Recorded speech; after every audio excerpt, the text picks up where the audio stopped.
Hi అండి, welcome back to magical kitchen 1000 dishes. ఈరోజు special recipe టమాటా నిలవ పచ్చడి.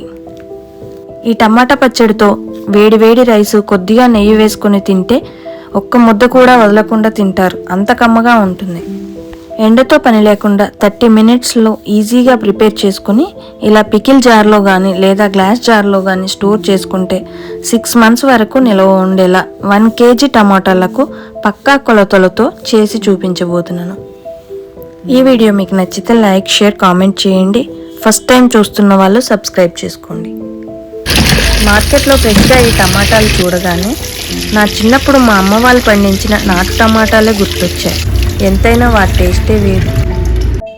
ఇలా బాగా పండిన 1 kg టమాటాలు తీసుకుని శుభ్రంగా కడిగి క్లాత్తో తుడిచి కొద్దిసేపు గాలికి పెట్టి తేమ మొత్తం పోయాక ఇలా చిన్న ముక్కలుగా కట్ చేసుకోండి. ఇలా టమాటాలన్నీ కట్ చేసుకున్న తర్వాత స్టవ్ పైన ప్యాన్ పెట్టి 2 స్పూన్స్ జీలకర్ర, 2 స్పూన్స్ మెంతులు, 2 స్పూన్స్ ఆవాలు వేసి లో ఫ్లేమ్లో దూరగా వేయించుకోండి. ఇలా వేగిన తర్వాత వీటిని ఒక ప్లేట్లోకి తీసుకొని పూర్తిగా చల్లారనిచ్చి సన్నటి పొడిలా గ్రైండ్ చేసి పెట్టుకోండి. 1 kg టమాటా ముక్కలకు 100 గ్రామ్స్ కొత్త చింతపండు తీసుకుని చింతపండులో ఉన్న రెమ్మలు, సీడ్స్ని ఒలిచిపెట్టుకోండి. ఇప్పుడు స్టవ్ పైన కొంచెం పెద్దగా ఉండే ప్యాన్ పెట్టి 3 టేబుల్ స్పూన్ ఆయిల్ వేసుకుని కట్ చేసి పెట్టుకున్న టమాటా ముక్కలను వేసుకుని ముందుగా ఒలిచిపెట్టుకున్న చింతపండును కూడా వేసి కొద్దిగా కలిపి ఉడకనివ్వండి. టమాటా ముక్కలలో నీళ్లు ఊరుతాయి కాబట్టి కొద్దిగా ఉడికిన తర్వాత మూత పెట్టి ముక్క మెత్తబడే వరకు కొద్దిసేపు ఉడకనివ్వండి.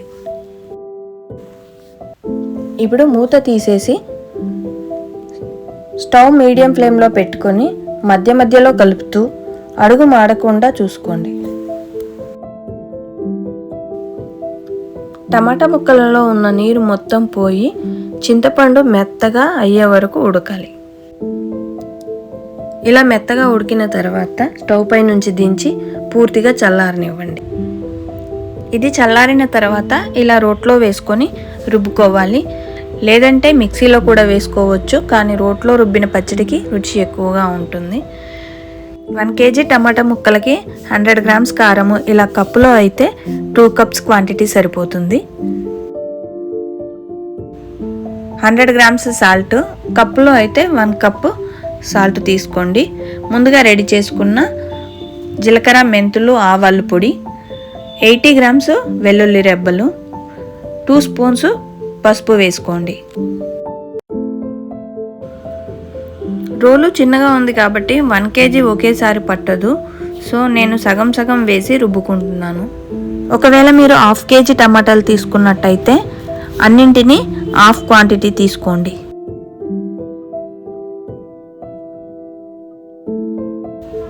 ఇలా టమాటా పచ్చడి అంతా మెత్తగా రుబ్బుకున్నాక ఒక బౌల్లోకి తీసుకొని దీంట్లో ఉప్పు, కారం సరిపోయాయేమో ఒకసారి చెక్ చేసుకోండి.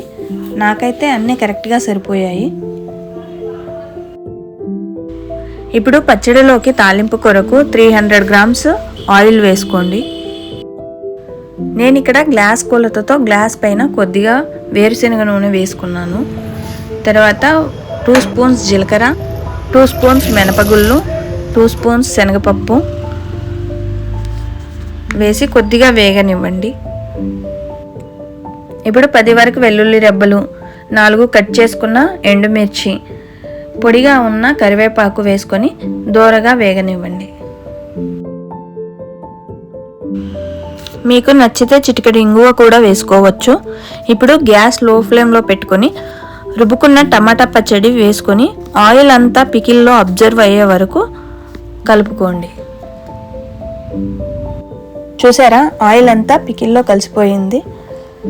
కలర్ఫుల్గా మంచి కమ్మటి వాసన వస్తుంది. ఇప్పుడు దీన్ని స్టవ్ మీద నుంచి పక్కన పెట్టుకొని పూర్తిగా చల్లారాక ఇలా గ్లాస్ జార్లో కానీ లేదు పికిల్ జార్లో కానీ స్టోర్ చేసుకోండి. టమాటా పచ్చడిని మీరు ట్రై చేసి మీకు ఎలా కుదిరిందో చెప్పండి. ఇంగ్రీడియంట్స్ కావాలనుకుంటే డిస్క్రిప్షన్లో మెన్షన్ చేస్తాను, ఒకసారి చెక్ చేసుకోండి. ఈ వీడియో మీకు నచ్చితే లైక్, షేర్, కామెంట్ చేయండి. మరింత టేస్టీ రెసిపీతో మళ్ళీ కలుద్దాం. Thank you for watching. Bye bye.